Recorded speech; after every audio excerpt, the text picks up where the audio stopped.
Vocês já se perguntaram como que funciona o éter, como que ele se expande, porque ele é um perigo no universo de Xenis. Hoje eu irei explicar, mano. Mas antes disso eu vou começar explicando a minha teoria de como que o éter surgiu. Na minha teoria, há tempos atrás, onde que a estação espacial ainda funcionava, eu acredito que uma dessas, como eu posso dizer, expedições espaciais, alguém pode ter trazido o éter acidentalmente. E passou-se muito tempo.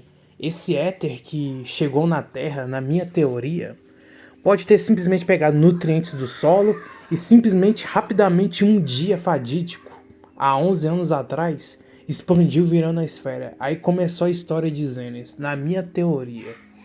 E agora, explicando a minha teoria, vamos começar a discutir sobre a evolução dos monstros em Xenis Zone Zero.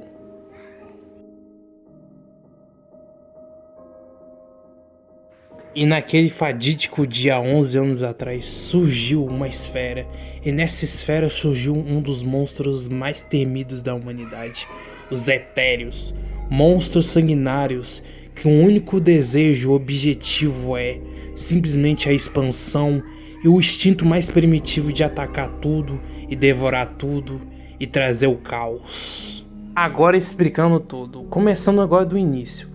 Os monstros iniciais do jogo apresentam são extremamente fáceis. Qualquer civil consegue controlar.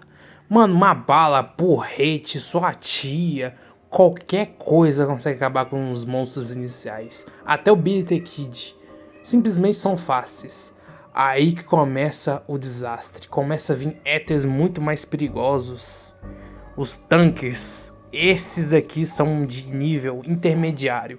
Ainda conseguem ser controlados, mas começa a ficar bem mais difícil de controlar. E agora apareceu o primeiro caso de corrupção de verdade. Mas só que dessa vez não é por falta de fraqueza éter, ou por ter entrado numa esfera, e sim por ingerir éter. Sim, ingerir éter. Foi o caso do chefe da MIAB, que eu sinceramente não sei o nome dele. Mas se eu souber o nome dele eu coloco aqui na edição. Mas o curioso é que esse éter que ele ingeriu não é qualquer éter, é um éter muito mais poderoso, mais potente, que potencializa todas as habilidades ao máximo, fazendo o usuário ser praticamente um deus. Mas mesmo assim não foi o suficiente, cara. E eu vou comentar sobre essa fraqueza mais pra frente do vídeo. Agora o segundo caso de corrupção de propósito foi Izod. E agora falando da Izod, cara, uma das maiores generais, verdadeiro símbolo de vingança cega nesse jogo, e ao mesmo tempo um dos sinais mais trágicos da Izod. Mas voltando aqui ao assunto, cara, a Izod tinha a marca, e essa marca simplesmente não significa nada, porque o éter, em todas as vezes que as pessoas tentaram poder, simplesmente não perceberam que o poder tinha uma fraqueza, um núcleo. Todo éter tem um ponto fraco, um núcleo. E quando esse núcleo é atingido, obstruído, destruído, ele simplesmente deixa de existir. Não importa o que seja, planta, ser humano, simplesmente volta do pó. E a Izod simplesmente aconteceu mesmo. Mesmo voltando na forma humana, o seu núcleo foi destruído e ela simplesmente desapareceu. Virou pó, literalmente.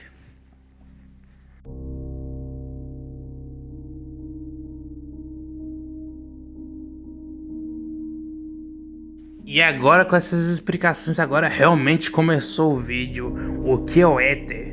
Qual é o objetivo dele? Eu irei dizer agora. O objetivo do éter é se expandir infinitamente, sem nenhum propósito, só o instinto de reproduzir e se expandir, comendo ecossistemas, flora, fauna, não importa o que aconteça.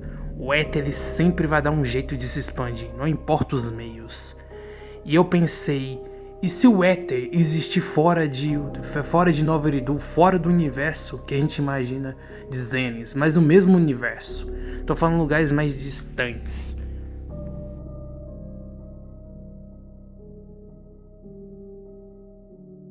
Imagine esse conceito de expandir, corromper ecossistemas e flora e fauna. Imagina uma esfera se expandir no fundo do oceano. Imagina o caos que isso seria para a biodiversidade. Agora imagina um tubarão branco. Agora um tubarão branco gigantesco corrompido de éter. Agora ele simplesmente vai devorar tudo, qualquer coisa que se mexe nos oceanos. Peixes corrompidos. E imagina um polvo. Mas agora imagina um polvo de 100 metros corrompido por éter. Imagina o tamanho desse monstro. Seria algo extremamente assustador. E além de tudo, o éter também consegue corromper plantas. Por algum motivo, no arco da península, a gente vê que o éter está tão avançado que corrompeu simplesmente as plantas. Eu fico imaginando, e se corrompesse uma planta carnívora? Imagina uma planta carnívora de 5 metros, com 3 cabeças. Mano, seria algo extremamente assustador, as possibilidades que o éter pode fazer. Agora pensa, se uma esfera dessa se expandisse numa floresta. Imagina uma cobra corrompida por éter. 2 cabeças de cobra num corpo de mais de 10 metros de altura. Imagina a bizarrice. Ou melhor ainda, imagina os babuínos, agora musculosos, mais rápidos e mais inteligentes. Seria um verdadeiro terror. E imagina um gorila corrompido por éter. Uma floresta inteira, um ecossistema inteiro corrompido. Isso é algo assustador, cara. As possibilidades que o éter tem para se expandir, não importa o que seja, pode ser uma mísera pedra. O éter quer corromper. É como eu posso dizer, aquele musgo que tem na parede quando chove. Não importa, se tiver água e água vai se expandir de todas as formas, não importa as direções, o importante é se expandir. O éter, ele não tem uma consciência, mas adquiriu uma consciência naquele personagem lá. Me desculpe pela pronúncia, Eishan, se eu não me engano. Cara, ele foi corrompido pelo mestre. Cara, você vê que mesmo os caras tentando trazer uma consciência pro éter, a essência do éter é expandir, atacar tudo que se mexe e praticamente devastar tudo e corromper tudo. Você vê que é algo muito curioso, porque adquirir uma consciência, mas o instinto é sempre prioridade. É algo muito questionável. E você vê esses personagens que foram corrompidos, por mais que eles ainda tivessem o lado humano deles, o instinto de atacar era muito mais forte. Isso é algo curioso a se pensar sobre isso e questionar. Então quer dizer que o éter, ele preserva um pouco da sua parte humana, ao mesmo tempo que insiste em você ter um instinto de atacar e destruir tudo. É algo interessante. E agora explica por que tantos exaltistas, a facção da Exaltão, quer tanto corromper o mundo.